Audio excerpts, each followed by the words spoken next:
মৰমৰ ছাত্ৰ-ছাত্ৰীসকল আজি মই তোমালোকক নৱম শ্ৰেণীৰ এখন প্ৰশ্ন পেপাৰ ভিডিঅ' আকাৰে দিবলৈ গৈছোঁ গতিকে তোমালোকে প্ৰশ্ন পেপাৰখন ভালদৰে কৰিবা প্ৰেক্টিছ কৰি গ'লে তোমালোকে পৰীক্ষাত ইয়াৰ পৰা ভাল নম্বৰ পাবলৈ সক্ষম হ'বা গতিকে তোমালোকক কি প্ৰশ্ন দিয়া আছে প্ৰশ্নবিলাক এবাৰ মই তোমালোকক পঢ়ি দিছোঁ তোমালোকে উত্তৰবিলাক চাই যাবা নিম্নলিখিত কোনটো আকৰ্ষণীয় শক্তিৰ সঠিক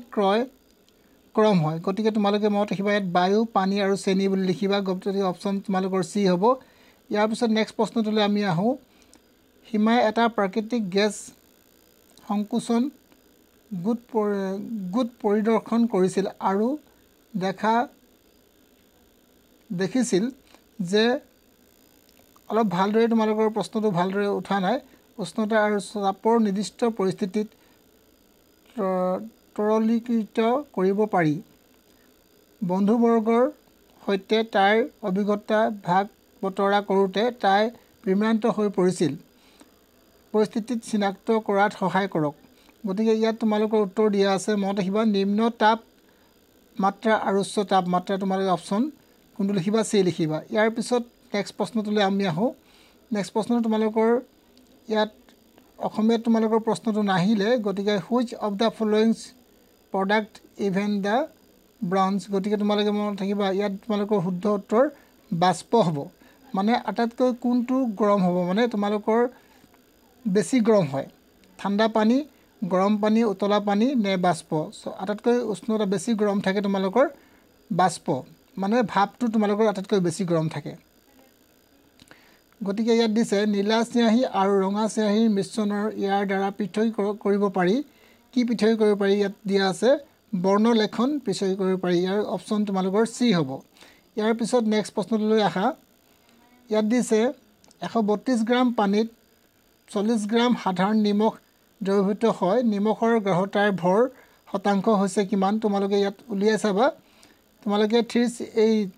320 ডিগ্ৰী আৰু 40 ডিগ্ৰী তোমালোকে যোগ কৰিবা যোগ কৰাৰ পিছত ওপৰত 40 ডিগ্ৰী পাতিবা আৰু পূৰণ 100% পূৰণ কৰিবা তেতিয়া তোমালোকৰ হ'ব 11.1% হ'ব ইয়াত নেক্সট প্ৰশ্নটোলৈ আমি আহোঁ ইয়াত তোমালোকৰ নেক্সট প্ৰশ্নটো কি দিছে থিচাম আয়োডিনৰ এণ্টিছেপ্টিক গুণাগুণ আছে এই দ্ৰৱীভূত কৰি তৈয়াৰ কৰা হয়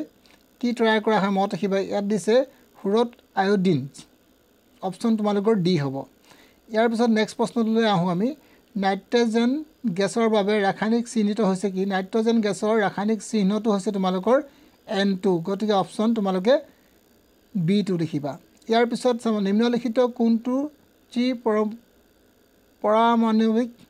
গতিকে তোমালোকে লিখিবা ইয়াৰ অজন যিটো দিয়া আছে তোমালোকে চি নম্বৰ অপশ্যন এইটো লিখিবা ইয়াৰ পিছত নেক্সট প্ৰশ্নলৈ আহোঁ আমি তলৰ কোনকেইটা সমস্থানিক ধৰ্ম গতিকে মনত ৰাখিবা পৃথক নম্বৰ নিউট্ৰন গতিকে তোমালোকে শুদ্ধ উত্তৰ কোনটো লিখিবা চিটো লিখিবা মই তোমালোকক বুজাই দিয়া নাই কেৱল উত্তৰবিলাক কৈ দিছোঁ তোমালোকে এবাৰ মিলাই চাবা আৰু ইয়াত দিছে carbon dye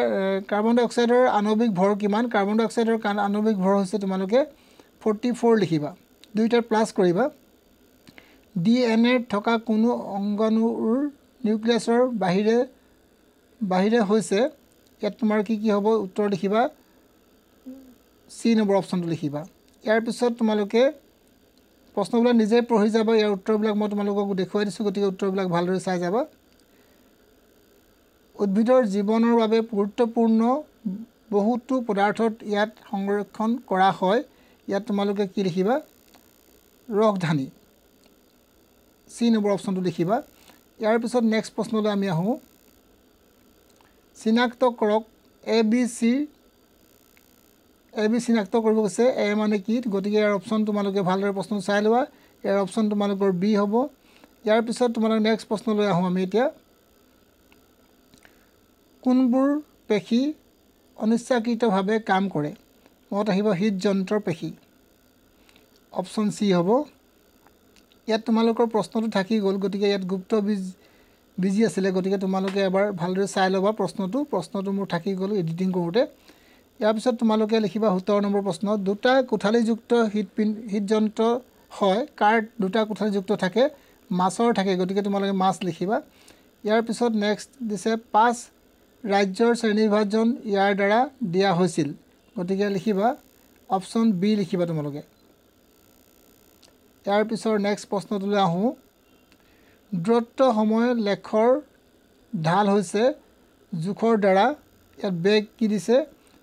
2m² - to the power 1 হ'ব গতিকে অপশ্যন এ হ'ব ইয়াৰ পিছত তোমালোকে চাওঁ নিম্নলিখিত কোনটো লেখ এটা সুষম গতিত সঠিকভাৱে প্ৰতিবিম্ব কৰে গতিকে মনত ৰাখিবা সুষম গতিত যদি প্ৰতিবিম্ব গঠন কৰিব লাগে প্ৰথম অপশ্যনটোৱে হ'ব তোমালোকৰ এ ইয়াৰ পিছত নেক্সট প্ৰশ্নলৈ আমি আহোঁ ইয়াত দিছে কালৰ সহায়ত চলাচল কৰা 5 কিলোগ্ৰাম ভৰৰ ওজন VT লেখক দেখুওৱা হৈছে তেন্তে অন্তৰ্ভুক্ত বলটো হৈছে কিমান গতিকে তোমালোকে ইয়াত কৰি চাবা 12.5 নিউটন ওলাব নিম্নলিখিতৰ ভিতৰত কোনটো জড়তা আটাইতকৈ কম মনত ৰাখিবা চাহৰ জড়তা আটাইতকৈ কম ইয়াৰ পিছত নেক্সট প্ৰশ্নলৈ আমি আহোঁ নিৰ্দিষ্ট উচ্চতাৰ পৰা পেলোৱা এটা আপেল আৰু এটা হিল তৰদিত হয় গতিকে ইয়াত লিখে সমানেই হ'ব মনত ৰাখিবা আপেল আৰু দুইটা পেলালে আমি সমানেই তাৰ হেৰি পাম ইয়াৰ পিছত নেক্সট প্ৰশ্নলৈ আমি আহোঁ 24 নম্বৰ প্ৰশ্ন দুটা বস্তু কিছু দূৰত ৰখা হ'লে যদি দুইটা বস্তুৰ ভৰ দুগুণ হয় আৰু সিহঁতৰ মাজৰ দূৰত্ব অপৰিৱৰ্তিত থাকে তেন্তে সিহঁতৰ মাজৰ মধ্যাকৰ্ষণ বলক সমান কি হ'ব কৈছে ইয়াত 4 গুণ হ'ব উত্তৰটো কি হ'ব তোমালোকৰ 4 গুণ হ'ব বায়ুত এটা বস্তুৰ ওজন 10 নিউটন যেতিয়া পানীত সম্পূৰ্ণৰূপে নিমজ্জিত হয় তেতিয়া ইয়াৰ ওজন 8 নিউটন হয় বস্তুৰ দ্বাৰা স্থানান্তৰ হোৱা তৰল ওজন হ'ব তৰলৰ ওজন কিমান হ'ব 2 হ'ব তাৰ পাৰ্থক্য কিমান থাকিব তোমালোকৰ 2 হ'ব ইয়াৰ পিছত নেক্সট চাম 26 নম্বৰ প্ৰশ্ন বস্তু এটাৰ কোনো বেগ 3 গুণ কৰাৰ পিছত ইয়াৰ শক্তিশালী কিমান ইয়াৰ 3 গুণ কৰাৰ পিছত ইয়াৰ শক্তিশালী গতি শক্তি কিমান হ'ব তাৰ 3 গুণ কৰাৰ লগে 9 গুণ হ'ব 9 হ'ব মনত ৰাখিবা 9 টাইমছ হ'ব ইয়াৰ পিছত ঋণাত্মক কাৰ্যৰ ক্ষেত্ৰত বল আৰু সাধাৰণ হৰণৰ মাজৰ কোনটো হ'ব গতিকে তোমালোকে লিখিবা 180 ডিগ্ৰী হ'ব ইয়াৰ পিছত তোমালোকৰ প্ৰশ্নটো নাহিলে গতিকে তোমালোকে এই প্ৰশ্নটো নিজেই এবাৰ চাবা কি হৈছিলে ইয়াৰ পিছত তোমালোকৰ 29 নম্বৰ প্ৰশ্ন চাবা 29 নম্বৰ প্ৰশ্ন তোমালোকৰ অপশ্যন চি হ'ব ইয়াৰ পিছত তোমালোকে একে উষ্ণত একে তীক্ষ্ণতা আৰু তীব্ৰতাৰ দুটা শব্দ কি পৃথক থাকে গতিকে হুৰ লিখিবা অপশ্যন বি লিখিবা ইয়াৰ পিছত তলত দিয়া চিত্ৰ শীৰ্ষ আৰু খাদ্যৰ মাজৰ দূৰত্ব গতিকে কি বুলি কয় ইয়াত y/2 বুলি কয়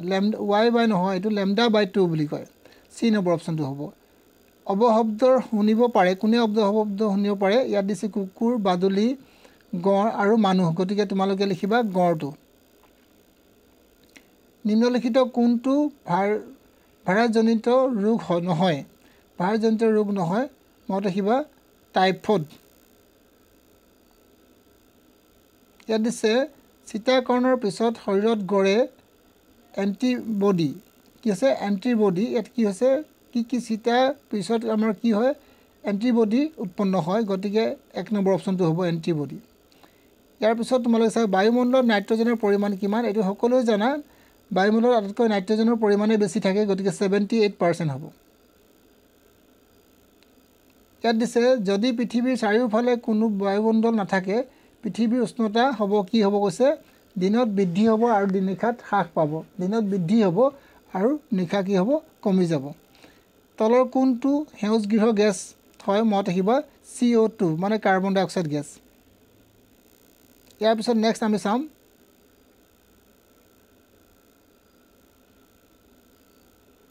এইটো প্ৰশ্নটো নাহিলে তোমালোকে এবাৰ মিলাই চাবা অলপ খেলিমেলি হৈছে প্ৰশ্নবিলাক গতিকে তোমালোকে যিটো প্ৰশ্ন উত্তৰ নাই পোৱা তোমালোকে সেইটো চাব দৰকাৰ নাই যিবিলাক প্ৰশ্ন পাই গৈছে সেইবিলাক চাই যাবা মোৰ বাণিজ্যিক উৎপাদন ব্যৱসায় কৰা মৌমাখিৰ বৈজ্ঞানিক নাম হৈছে কি গতিকে মনত ৰাখিবা তোমালোকে অপশ্যন কি লিখিবা ডি লিখিবা ইয়াৰ পিছত গৰু পালন নিম্নলিখিত উদ্দেশ্যবোৰৰ বাবে কৰা হয় গতিকে অপশ্যন তোমালোকে কি লিখিবা ইয়াত গাখীৰ উৎপাদন গৰু পালন নিম্নলিখিত উদ্দেশ্যবোৰৰ বাবে কৰা হয় গাখীৰ উৎপাদন কৰা হয় কৃষি কাম কৰা হয় মাংস উৎপাদন কৰা হয় আৰু কণী উৎপাদন কৰা হয় গতিকে তোমালোকে এই তিনিটা তোমালোকে লিখিব পাৰিবা প্ৰথম তিনিটা গতিকে 1 2 3 লিখিবা ধাৰণা আমি ঘেঁহু চাউল মাকৈ বাজৰা জোৱাৰ আদিৰ পৰা কাৰ্বহাইড্ৰেট পাওঁ আমি কাৰ্বহাইড্ৰেট পৰা শক্তি লাভ কৰোঁ গতিকে দুইটাই শুদ্ধ গতিকে আমি ইয়াত কি লিখিম দুইটা অপচনে তোমালোকৰ শুদ্ধ হ'ব অপচন প্ৰথমটোৱে হ'ব ইয়াৰ পিছত আকৌ দিছে 42 নম্বৰটো যেতিয়া জীৱাশ্ম ইন্ধন জ্বলোৱা হয় নাইট্ৰজেন আৰু সালফাৰ অক্সাইড সৃষ্টি হয় ইয়াৰ পিছত দিছে আকৌ স্লুগছ হৈছে বায়ুমণ্ডল প্ৰদূষণ কৰা এক দৃশ্যমান ইংগিত গতিকে ইয়াৰ কোনটো হ'ব ইয়াতো তোমালোকে দুইটা শুদ্ধ লিখিব পাৰিবা ইয়াৰ পিছত তোমালোকে 44 টো চাবা বন্দুকৰ প্ৰতিৰোধ বেগ বুলেটতকৈ যথেষ্ট কম হয় গতিকে এইটো এটা অশুদ্ধ গুলিৰ বাবে কম বল প্ৰয়োগ কৰা হয় গুলিত বন্দুকৰ দ্বাৰা প্ৰয়োগ কৰাতকৈ কম বল প্ৰয়োগ কৰা হয় গতিকে এইটো এটা শুদ্ধ বাক্য গতিকে তোমালোকে লিখিবা প্ৰথমটো তোমালোকৰ অশুদ্ধ তাৰ পিছত তোমালোকে শুদ্ধ লিখিবা গতিকে তোমালোকে অপচন কোনটো লিখিবা ডি টো লিখিবা ইয়াৰ পিছত আকৌ 45 নম্বৰটো চাবা হৰণ হৈছে এটা বিন্দুৰ পৰা আন এটা বিন্দুলৈ আটাইতকৈ কম দূৰত্ব এটা আছে তোমালোকৰ শুদ্ধ বাক্য তাৰ পিছত তোমালোকৰ দিছে হৰণ কেতিয়াও ভ্ৰমণ কৰা দূৰত্বৰ অধিক হ'ব নোৱাৰে হৰণ কেতিয়াও ভ্ৰমণ কৰা দূৰত্ব হ'ব নোৱাৰে গতিকে এটাটো শুদ্ধ বাক্য গতিকে তোমালোকে কোনটো লিখিবা প্ৰথমটোৱে লিখিবা ইয়াৰ পিছত আৰু তোমালোকৰ প্ৰশ্ন নাই ইয়াৰ পিছত তোমালোকৰ প্ৰশ্ন আছে কিন্তু মই এই প্ৰশ্নবিলাক উত্তৰ কৰাই দিয়া নাই গতিকে তোমালোকে এইবিলাক নিজে চাবা কৰি চাবা এবাৰ প্ৰশ্নবিলাক এবাৰ চাই যোৱা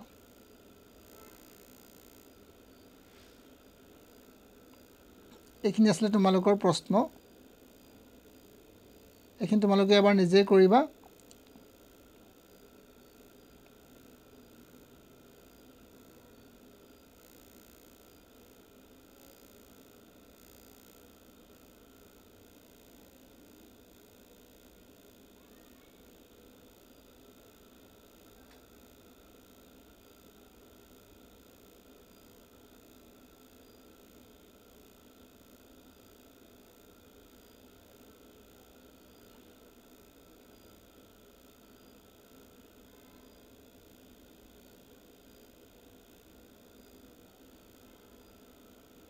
যদি তোমালোকৰ ভিডিঅ'টো ভাল লাগে তেতিয়াহ'লে তোমালোকে লাইক কৰিবা